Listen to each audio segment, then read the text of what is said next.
Kalau di konten sebelumnya gue sempat bahas bagaimana menjadi humoris secara umum, di konten kali ini akan gue coba bahas secara lebih spesifik. Tentunya seperti biasa, bukan cuma berdasarkan opini gue pribadi, tapi berdasarkan data dan fakta yang gue kumpulkan.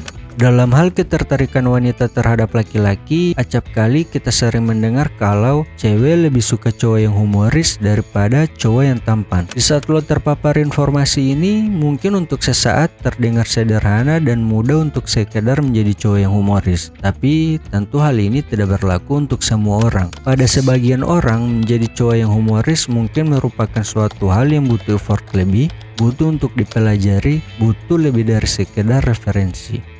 Nah, ntar dulu. Kalau lo orang yang good looking dan punya bakat humoris, tutup video ini sekarang juga. Ini bukan video yang lo butuhin. Tapi kalau ada sedikit ketakutan dan kekhawatiran dalam kepala lo kalau nantinya lo takut garing, ngebosenin, atau lo merasa membutuhkan informasi ini untuk bekal di kemudian hari, ayo langsung aja kita gas. Hal pertama, kita mulai dengan pengenalan istilah. Dalam seni untuk membuat orang tertawa, ada dua hal yang harus kita ketahui dan harus kita pisahkan terlebih dahulu, biar lebih terstruktur. Yang pertama, apa itu humor? Menurut Yang Mulia Raditya Dika, humor berarti sifat atau hal-hal yang tidak diniatkan. Humor bisa dikatakan bakat bagi orang-orang yang memiliki pembawaan yang menyenangkan ketika duduk ngobrol dalam sebuah lingkungan atau pergaulan. Yap, hal-hal sederhana atau sesepele apapun bisa secara spontan ia buat lucu, orang-orang tertawa dan memang tidak diniatkan sebelumnya. Bakat.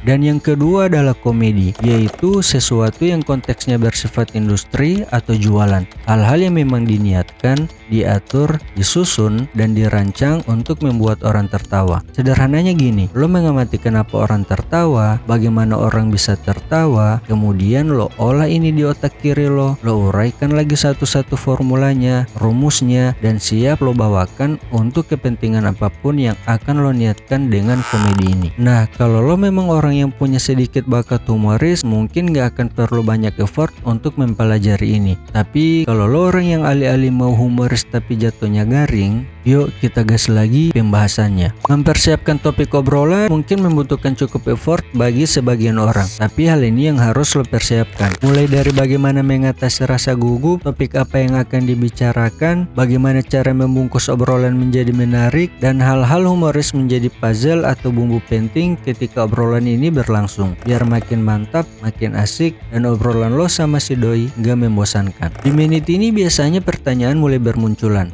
Bang, gue kayaknya tipe orang yang tergolong serius deh.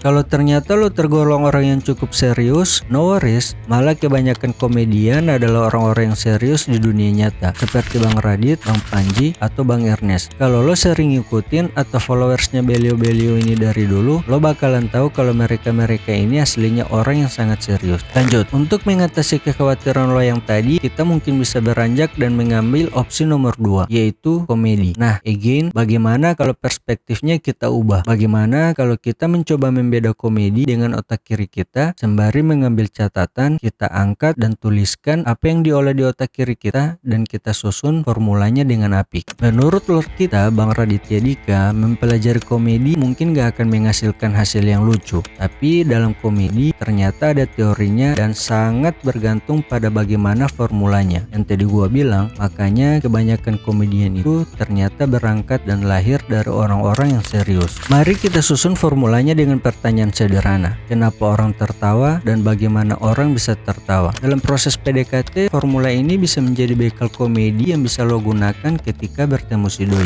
Lanjut, dalam komedi kita bisa menyusun dan menggunakan rumus mematahkan ekspektasi, di mana setupnya ketika kita membangun ekspektasi dalam cerita dan punchline-nya ketika ekspektasi itu kita patahkan. Contoh, seperti reaksi orang-orang ketika melihat Mas Dodit Mulyanto muncul di atas panggung. Formula yang dia gunakan, setupnya Mas Dodit datang dengan wajah polos, sejurus kemudian dia ledakan dengan mengeluarkan punchline andalannya dengan berkata, "Halo guys." Di saat itu kita bisa melihat tawa reaksi penonton yang pecah dengan mengambil kesimpulan caranya menyapa yang tidak sesuai dengan tampangnya menghasilkan komedi yang membuat orang tertawa. Sebuah formula yang diniatkan, disusun, dan kemudian disajikan. Masih bingung? Oke, kita uraikan lagi. Saat sedang bersama orang yang lo taksir, biasanya hal apa yang sering kalian bahas? Hobi, pekerjaan, keuangan, background check mungkin, yang kesemuanya itu dapat dibungkus dengan konsep storytelling. Nah, dari konsep storytelling ini, lo bisa menentukan dan menyusun formulanya sebagai berikut. Yang pertama, bisa dengan cara menghafal anekdot, yaitu cerita singkat menarik karena lucu dan mengesankan untuk diceritakan kembali. Cerita-cerita lucu yang mungkin lo dapatkan dari pergaulan sehari-hari, bisa lo kumpulin satu persatu. Bisa dari hal-hal yang lo baca, atau yang paling mudah dari hal-hal yang lo dapatkan dari acara lawak di TV. Apapun itu, bisa lo persiapkan dengan menghafal anekdot dan menyelipkannya di sela-sela obrolan lo sama si doi.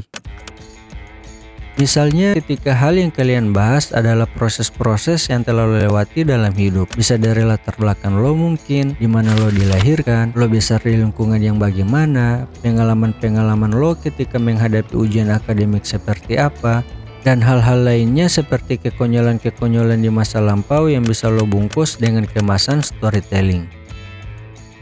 Kalau tipe perempuan yang lo dekati ternyata punya selera humor yang receh, lo bisa menggunakan formula orang kecil dengan masalah yang besar dan orang besar dengan masalah yang kecil.